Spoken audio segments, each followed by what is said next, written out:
we're going to see it afterwards. There's a wall outside the Coricancha which is beautiful. It's a megalithic wall which serves no architectural purpose because it's way over the top. The interlocking stones, the way it just curves beautifully around this promenade. That was the actual area, this hotspot of where the energy actually used to be and still is. And the idea was that when they built human-made temples on the original hotspots, they made them to look exactly as though they were the perfection of nature. That's why it looks perfect, although it's man-made.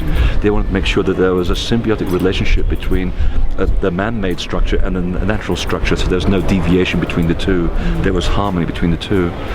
So what happens at the navels is that they act like confluences of all the energy lines coming through to the area. So they're all moving and snaking through this spot. That's the most important ingredient. That at the center of every single temple is water. And that's why that's important. Yes. And that's why that rock is exactly what it is, one of the most powerful rocks on Earth. They could have made it out of anything else. I mean, that's what andesite. It's packed with iron. It's packed with granite, crystal. It's packed with magnetite. The water is moving towards this area. It would have also collected in here. When water collects in a certain way, within a certain geometric environment, it starts to attract the magnetic lines of the Earth's energy to it. NASA proved that in 2008. They let the cat out of the bag. Best quote I ever heard. And what happens is, and I discovered this from the Egyptian building texts, they were deciphered recently by a wonderful woman in Manchester, England, and she's very clinical. These are what the hieroglyphs say. They're talking about the purified water that sanctifies the landing place of the god. And she's very dry about it, and you think, what were they smoking? Well, it's people like us who understand the symbology behind these words. It means that every single temple, at the heart of it, there's water. There's a water element. The water attracts the magnetism, and the two start working together to create a sacred space. There's only one problem. The magnetism is influenced by the moving core of the Earth, because it spins. It's influenced by the stars, the moon, the sun's solar cycle, and human intent. You can do this, by the way. We'll try it later somewhere, where I'm not going to get murdered.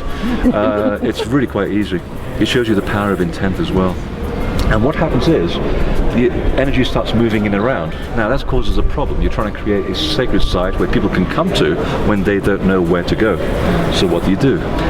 You get the correct type of stone, put it into the ground, and the stone acts as a kind of magnetic strip to attract the water and the energy of the earth, and it starts to impregnate it in the stone. And the more you work with it, the more the energy of what they call the serpent lines don't move. The stones are anchoring the energy to the site. That's why Stonehenge is still important. It still works because the stones are literally memorizing the energy that's flowing under them. And the water's flowing under them, as it does under here, so that keeps the energy flowing as well. But the stones are there anchoring and acupuncturing this everything to the site. The next best thing to do then is, so they reckoned, well, if we're going to have a temple dedicated to fertility, let us build it on the day that it's aligned to the day when fertility starts to rise and overcome the darkness, which is the winter solstice. This temple and its main rocks are aligned exactly to the winter solstice, right through Saksa Human, top of the hill. So that's another layer of correspondence to the temple. So you see how there are multiple layers of correspondence, and you basically look at the outside world and you think it's perfect. We come into the body and we lose the plot. Well, if we lose the plot, we want to go somewhere where we can refine that perfection, and we become that perfection. So you come to the temple, you build it according to the laws of nature, you work with it, you tone with it, you sit with it, and hopefully you walk out as a holy person, a whole person. You are straightened again. That was the single most purpose behind the fountain of any temple in the world. And I'm saying this because I've seen the same thing in Egypt, I've seen the same thing in the Celtic world. And that's my big question. Who came up with this information? Where did they get it from? I mean, traveling is one thing and moving across oceans, and they did move a lot. But the point is, I find it hard to believe that so many people were able to have the same idea all across the world. So that's one way I used to decipher places like Peru. You think these people built these stones to last for a long, long time. They could have used trees, for God's sake. If they were just marking the solstice, tree, backside, foresight, you've got it. No, they built things in a huge way to make sure that we would not forget about this, and it would serve people again and again and again.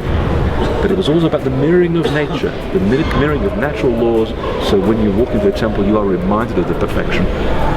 In fact, the Egyptians had a very funny joke about it in the Temple of Edfu. Outside the main initiation chamber, as you're walking out, it says, "We will continue building temples until people recognize they are the temple." So the people haven't got it, put up another temple.